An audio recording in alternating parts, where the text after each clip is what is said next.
Le 10 octobre 2025, la rivière Sahel se ferme brutalement, sans préavis.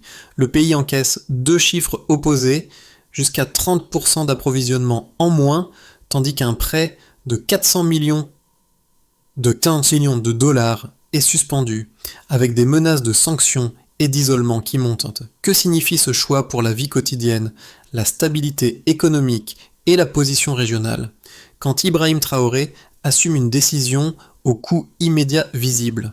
Un test de souveraineté coûteux maintenant, peut-être décisif ensuite, dont les effets se mesurent déjà en file d'attente, en tension sociale et en arbitrage imposé à toute une société. Le récit avance sans surinterprétation, en restant collé aux éléments disponibles et à leur enchaînement. Le spectateur gagne une compréhension concrète, étape par étape, sans slogan. L'enjeu n'est pas seulement une fermeture administrative, c'est une rupture hydrique qui se répercute sur les fils, les coupures, les prix et la pression sanitaire évoquée, tout en ouvrant un front diplomatique. À l'intérieur, la question devient logistique. Distribuer, sécuriser, réparer, tenir malgré la raréfaction et les tensions sociales mentionnées. À l'extérieur, le ton se durcit. Suspension d'un prêt de 400 millions de dollars, menace de sanctions, retrait d'activité et un climat d'isolement décrit comme croissant.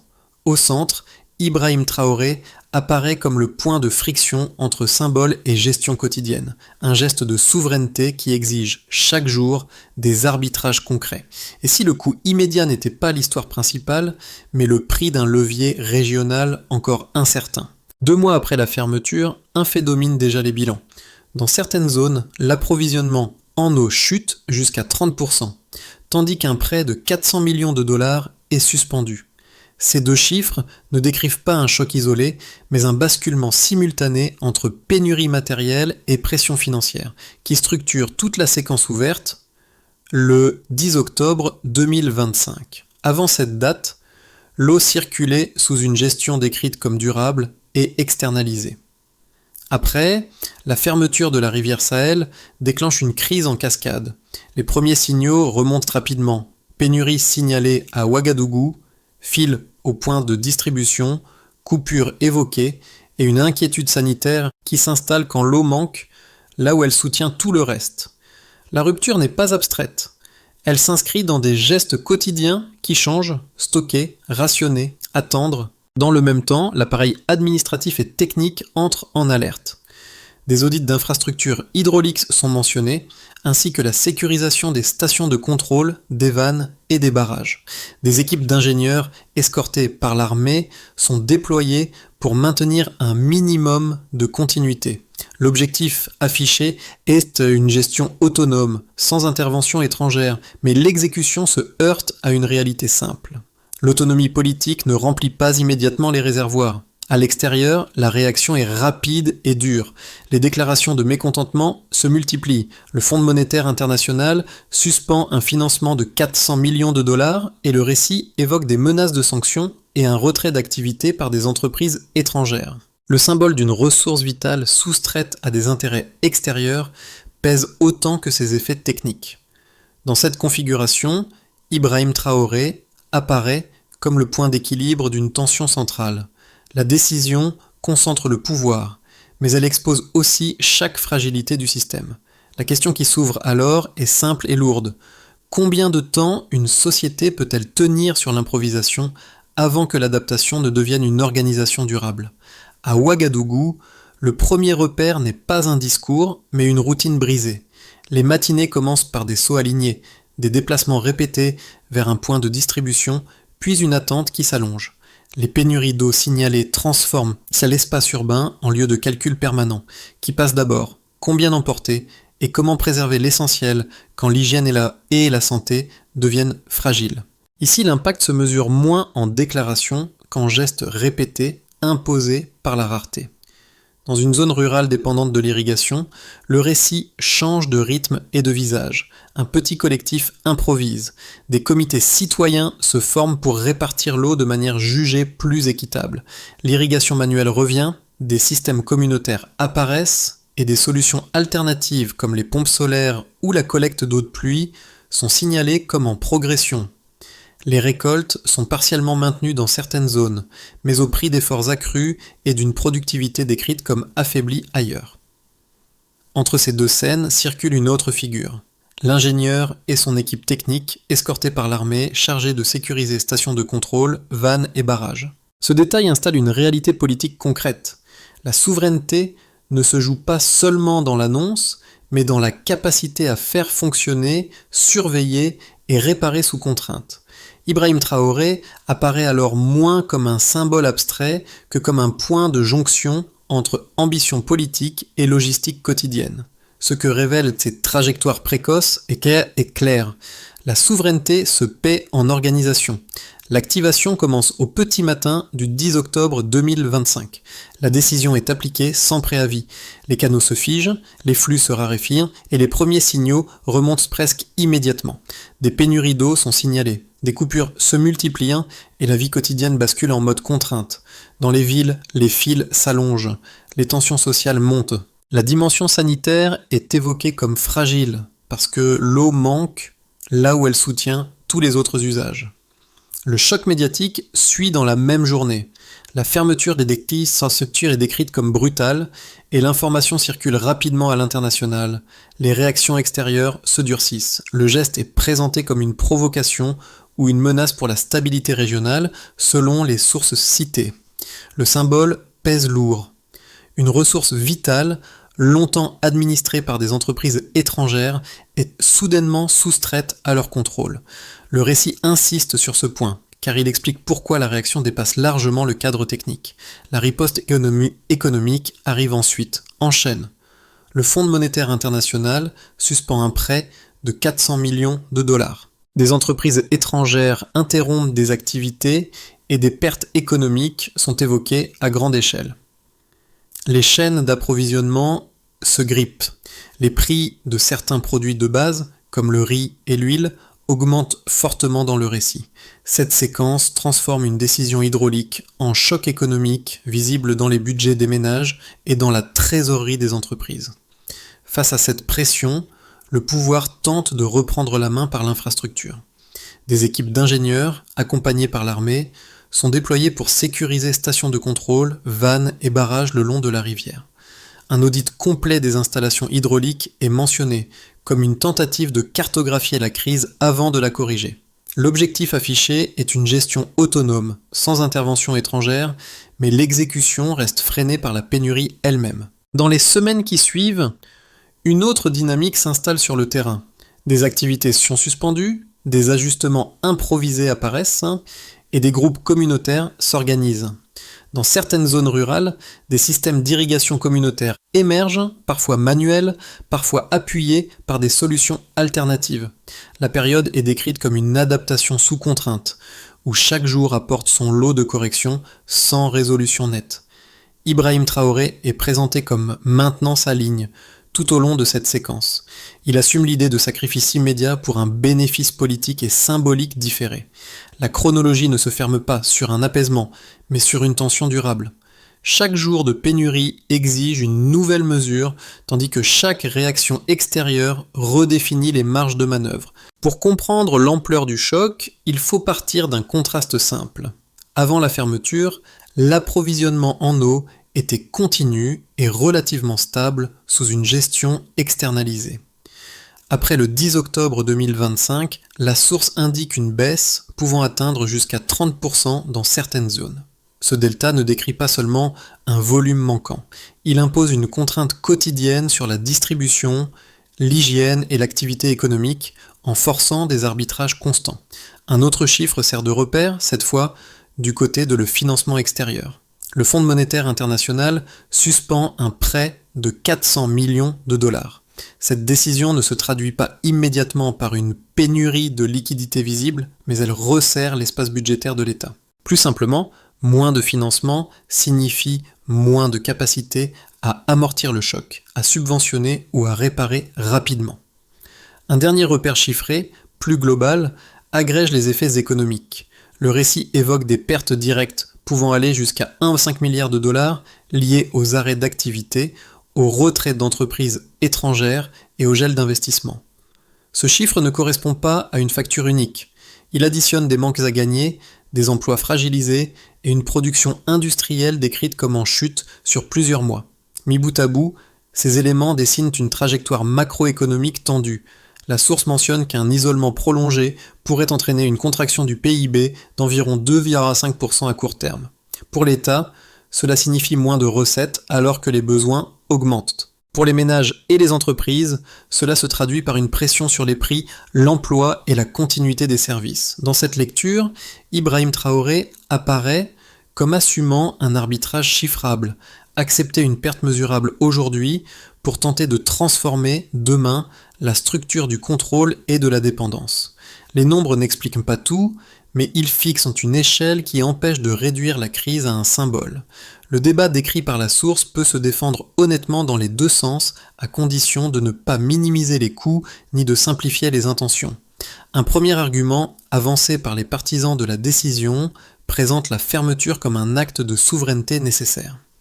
Dans cette lecture, le cœur du problème n'est pas seulement l'eau, mais le pouvoir de décision sur une ressource vitale longtemps administrée par des intérêts étrangers. Reprendre la main change la position du pays dans toute négociation future. La crise force aussi une transformation interne. Audit des infrastructures, sécurisation des stations, des vannes et des barrages, montée en compétences techniques et diffusion de solutions alternatives comme les pompes solaires ou la collecte d'eau de pluie. Les difficultés immédiates seraient alors un prix assumé pour réduire une dépendance structurelle.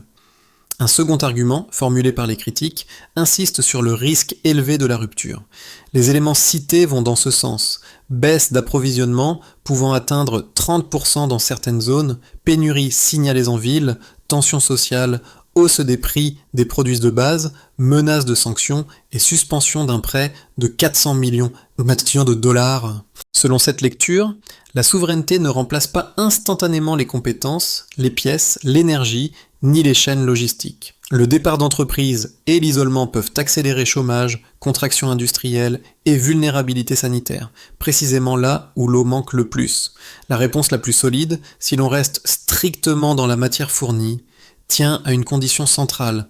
La cohérence de la décision dépend de la vitesse d'adaptation et de la capacité à stabiliser la distribution. Autrement dit, le symbole n'a de valeur que s'il s'adosse à une organisation opérationnelle.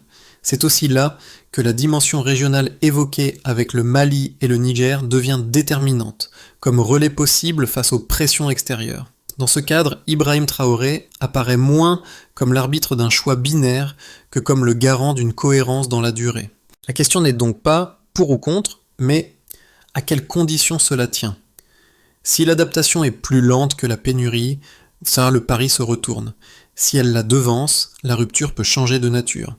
Puis vient un moment charnière, le 10 décembre. 2 mois après la fermeture, le récit décrit un basculement. Des négociations régionales apparaissent avec le Mali et le Niger, présentées comme un soutien à une autonomie hydrique et à une coopération de partage. Ce point ne supprime ni les pénuries ni la pression, mais il change le cadre d'interprétation. La fermeture n'est plus seulement un acte national qui isole, elle devient aussi un signal destiné à réorganiser des alliances et à ouvrir une voie de coordination transfrontalière. Dans cette perspective, les critiques, les menaces de sanctions et la suspension de financement restent un décor lourd, mais l'effet stratégique évoqué se déplace. Si l'accès à l'eau devient un sujet de coopération régionale, une partie du coût immédiat peut être amortie par des mécanismes de soutien, même partiels. Le texte présente ce moment comme un levier, transformer une rupture en négociation et une pénurie en politique, sans prétendre que cela remplit les réservoirs du jour au lendemain. Ibrahim Traoré se retrouve alors au centre d'une double contrainte, tenir la distribution au quotidien tout en élargissant le rapport de force au-delà des frontières. Le risque se déplace lui aussi, dépendre désormais de la solidité réelle des appuis annoncés et de leur traduction opérationnelle. Pour l'État, la première conséquence est une crise de continuité.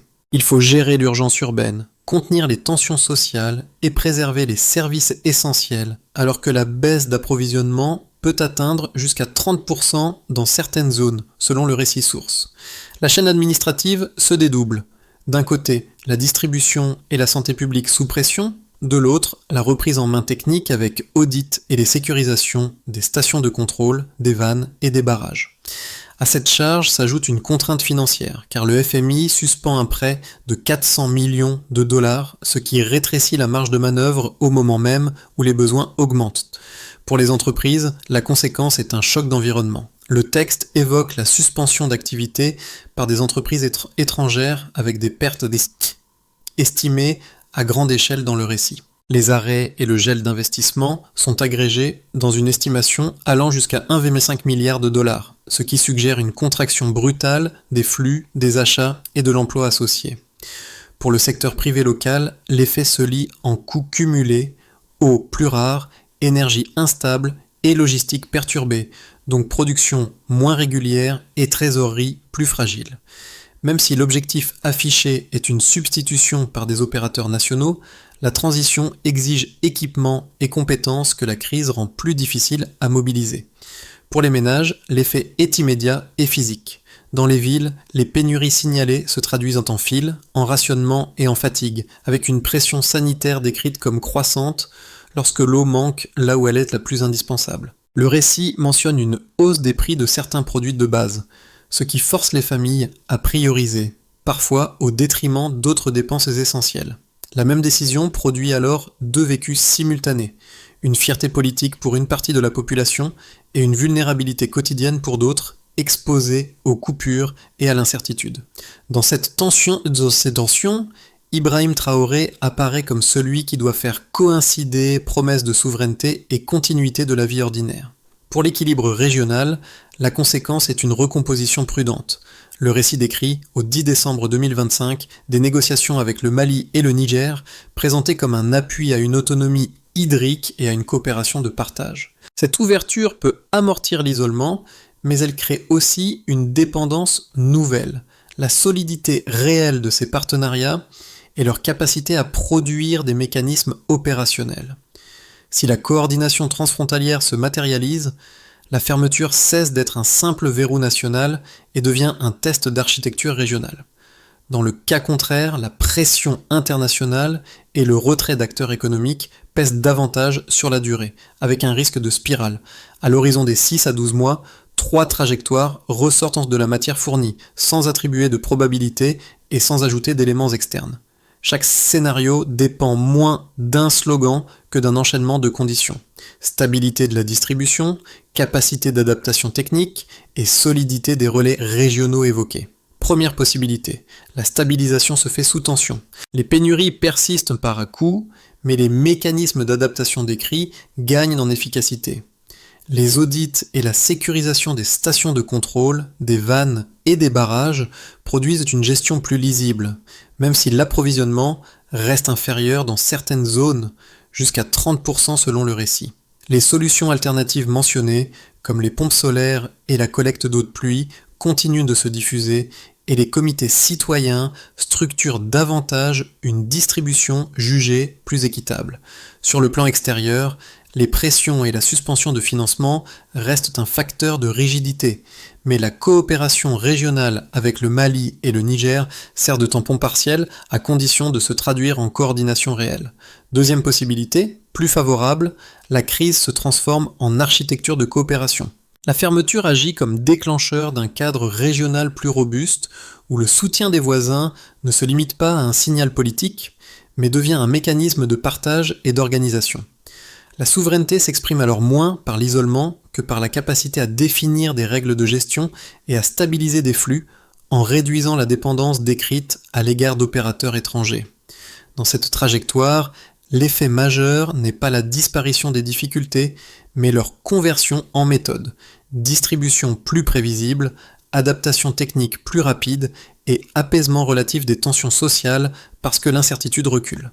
Troisième possibilité, plus sombre, la pénurie et l'isolement se renforcent mutuellement. Les retraits d'activité et les menaces de sanctions pèsent davantage, le prêt de 400 millions de dollars reste suspendu et les pertes économiques évoquées s'étirent. Les villes subissent plus de tensions sociales et sanitaires et la contraction industrielle décrite devient plus durable. Si en plus les appuis régionaux s'affaiblissent ou reste symbolique, la fermeture se transforme en verrou, et le coût social domine la promesse politique, quel que soit le récit porté au sommet de l'État.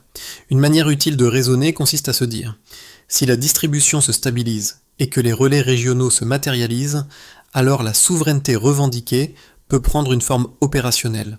Si la pénurie s'étend et que l'isolement se durcit, alors le choc économique et sanitaire l'emporte sur le symbole, y compris pour Ibrahim Traoré. La question décisive devient donc celle des conditions, lesquelles semblent les plus fragiles et lesquelles paraissent les plus actionnables dans ce récit.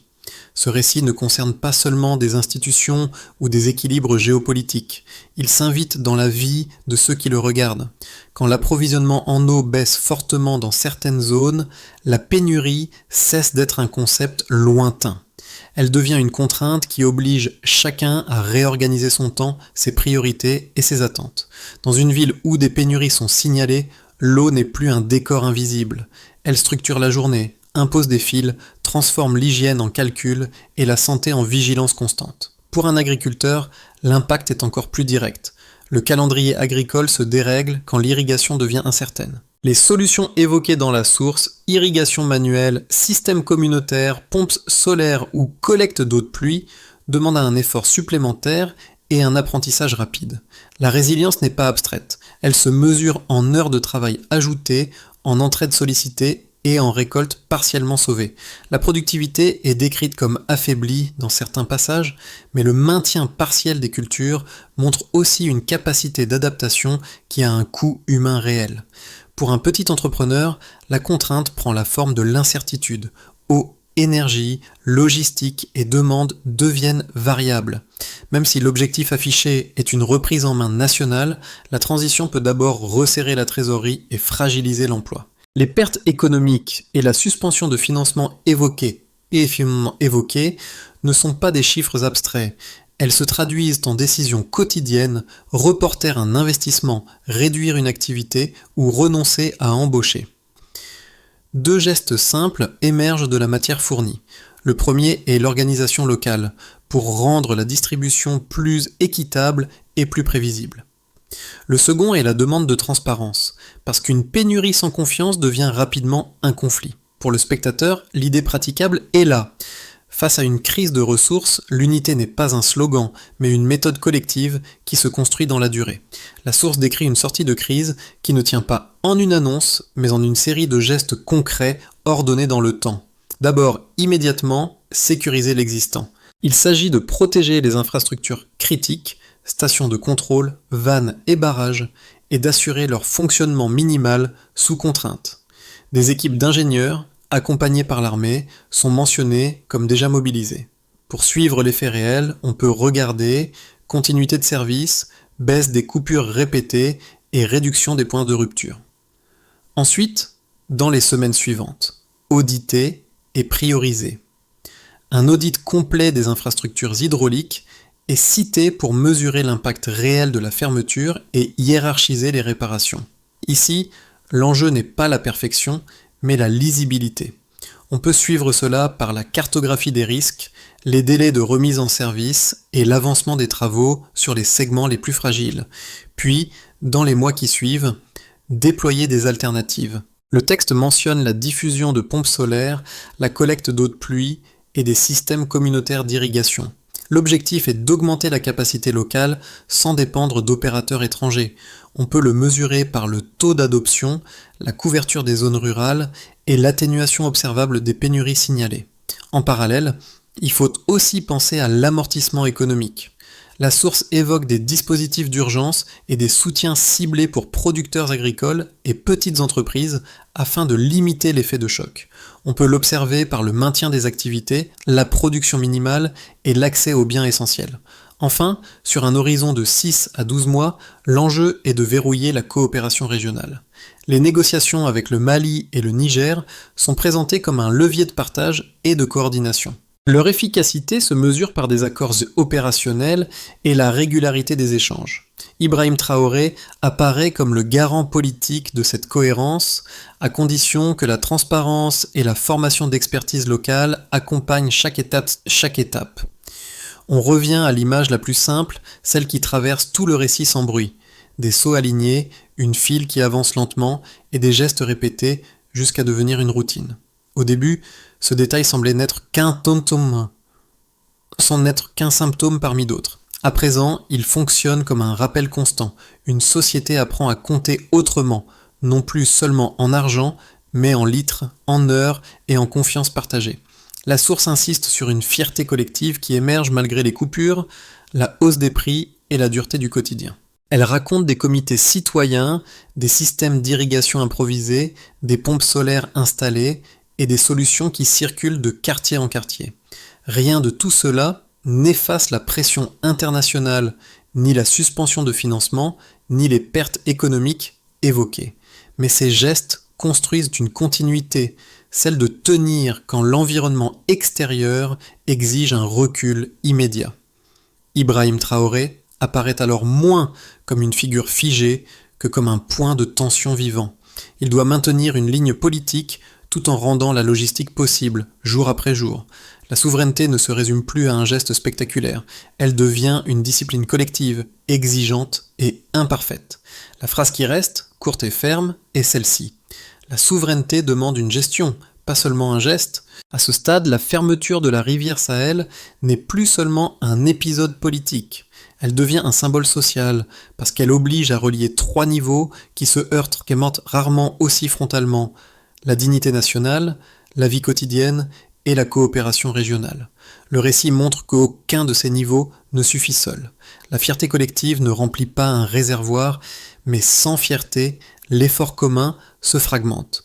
Ce que cette histoire propose aux spectateurs n'est pas un verdict, mais une grille de lecture.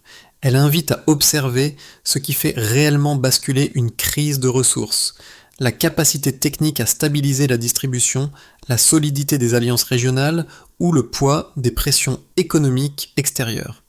Chacun de ces leviers agit différemment selon le temps et aucun ne fonctionne sans les autres. Ibrahim Traoré est placé au centre de cette équation, non comme une réponse définitive, mais comme un révélateur. Son choix oblige à regarder les coûts, les adaptations et les compromis sans raccourci. La question qui reste ouverte n'est donc pas de savoir qui a raison, mais ce qui, concrètement, tient dans la durée. Selon vous, dans cette situation, quelle priorité devrait passer en premier pour réduire la pénurie sans perdre le contrôle? Renforcer la capacité technique, consolider les alliances régionales ou desserrer l'étau économique extérieur?